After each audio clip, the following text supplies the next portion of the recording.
تھے اور نہ جانے کیا کیا ان کی حرکتیں تھیں. جب وہ عرفات کے میدان میں جمع ہوتے تو وہ اپنے آبا و اجداد کا ذکر کرتے تھے، اور اسی طریقے سے کعبے میں ان کی جو عبادتیں تھیں وہ سیٹیاں مارنا اور تالیاں مارنا یہ ان کا کام تھا.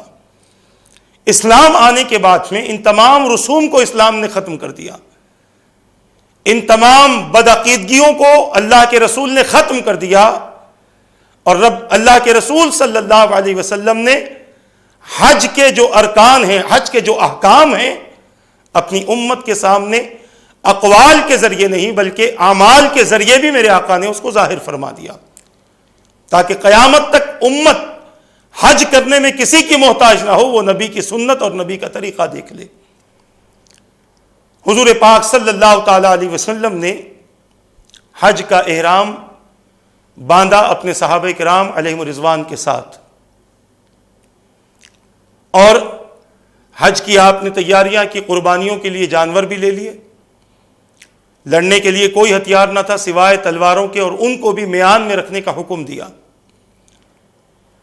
اور پھر میرے آقا صلی اللہ تعالی علیہ وسلم یہاں سے آپ اپنے صحابہ کرام علیہم الرضوان کے ساتھ میں آپ مدینہ پاک سے آپ نکلے، اور آپ چلتے ہوئے حدیبیہ کے مقام پر پہنچے.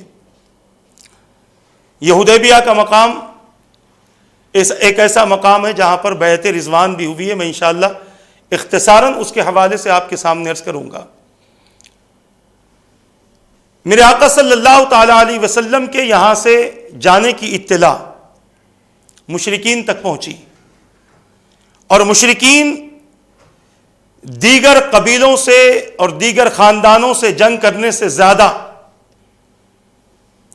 ان کو سب سے بڑی دشمنی ایمان والوں کے ساتھ تھی.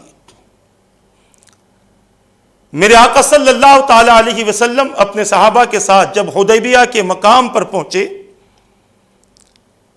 اور ادھر مشرکین کو پتہ چل گیا کہ حضور پاک صلی اللہ علیہ وسلم اپنے اصحاب کے ساتھ تشریف لا رہے ہیں، تو ان لوگوں نے بھی اپنے طور پر جنگ کی تیاری شروع کی. حالانکہ وہ مہینہ جنگ کا نہ تھا، جیسا کہ میں نے آپ کے سامنے عرض کر دیا. یہ مہینہ حرمت والا تھا، جنگ کا مہینہ نہ تھا. اور اتفاق ایسا تھا کہ اس وقت میں کچھ قبیلے ایسے تھے جو داخل اسلام نہ ہوئے تھے، مگر ان کو اس بات کی اجازت تھی کہ اگر قبیلے والے کسی سے مشروط طریقے پر اپنی دوستی پیدا کرتے ہیں تو اس میں کسی کو کوئی حرج نہ ہوگا.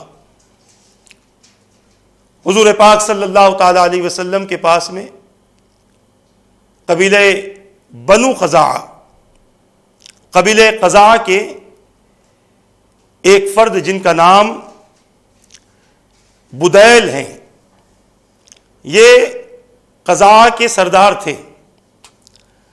حضور پاک صلی اللہ تعالی علیہ وسلم کی خدمت میں حاضر ہوئے، چونکہ انہیں بھی پتا تھا کہ یہ مہینہ جنگ کا نہیں ہے. اور جب حاضر ہوئے، جب انہوں نے دیکھا کہ حضور پاک صلی اللہ علیہ وسلم نے احرام باندھا ہوا ہے اور ساتھ والے تمام صحابہ احرام میں ہیں، اور کوئی جنگی سامان ان کے پاس نہیں ہے سوائے تلواروں کے، وہ بھی نیام کے اندر ہیں، کیونکہ نیام کے باہر تلوار ہوتی تو جھگڑے کا، جنگ کا خوف رہتا. نیام کے اندر تلوار ہے تو جھگڑے کا کوئی خیال ہی پیدا نہیں کیا جا سکتا، جنگ کا کوئی خیال ہی پیدا نہیں کیا جا سکتا. اور اسی طرح سے انہوں نے یہ بھی دیکھا کہ حضور پاک صلی اللہ علیہ وسلم کے ساتھ میں جانور بھی موجود ہیں. میرے آقا صلی اللہ تعالی علیہ وسلم سے اس کے بعد بھی خزاعہ کے جو قبیلے کے سردار بدیل تھے، انہوں نے سوال کیا کہ اے محمد عربی صلی اللہ علیہ وسلم، آپ کے آنے کی وجہ کیا ہے؟ میرے آقا صلی اللہ علیہ وسلم نے ارشاد فرمایا کہ ہم حج کے ارادے سے آئے ہیں، حج کی غرض سے ہم مکہ المکرمہ آئے ہیں.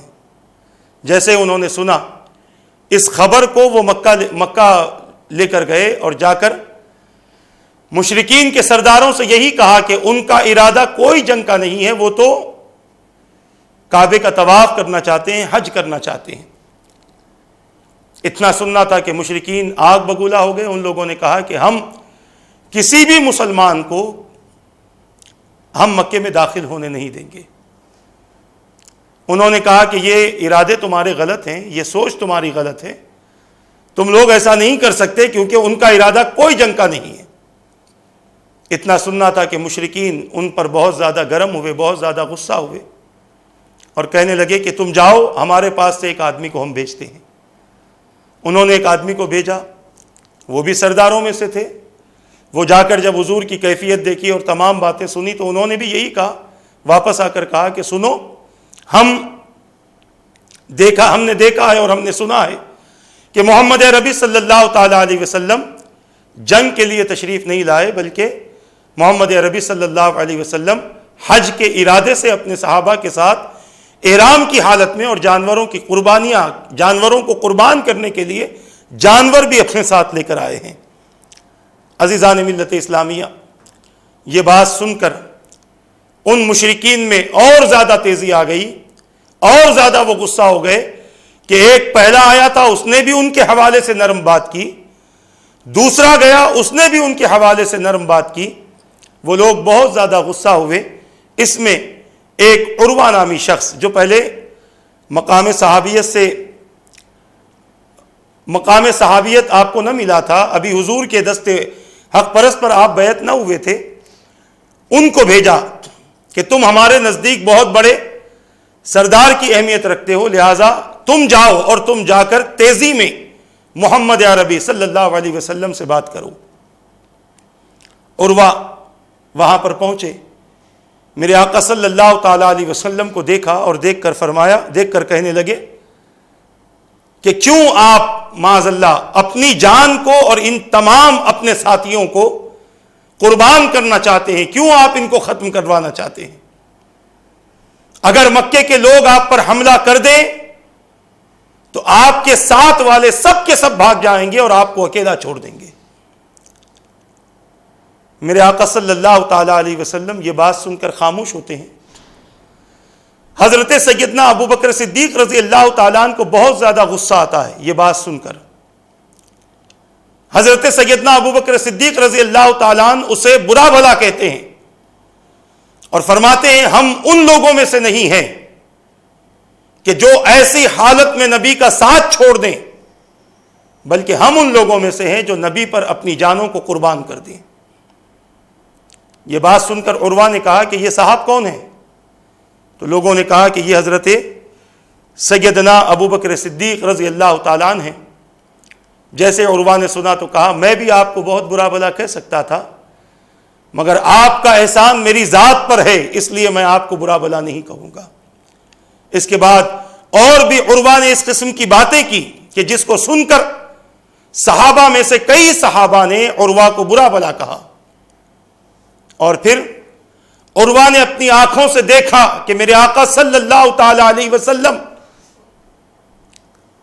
آپ کو تھوکنے کی حاجت محسوس ہوئی۔ میرے آقا نے جیسے ہی تھوکنے کا خیال فرمایا اور تھوکنے کا ارادہ فرمایا، عروہ دیکھ رہے ہیں کہ صحابہ اپنے ہاتھوں کو میرے آقا کے دہنے مبارک کے قریب کر دیا، اور جب حضور نے اپنا لعاب دہن اپنے دہنے مبارک سے نکالا، تھوک دیا، تو صحابہ نے اس کو اپنے ہاتھوں میں لیا اور اپنے چہروں پر مل لیا۔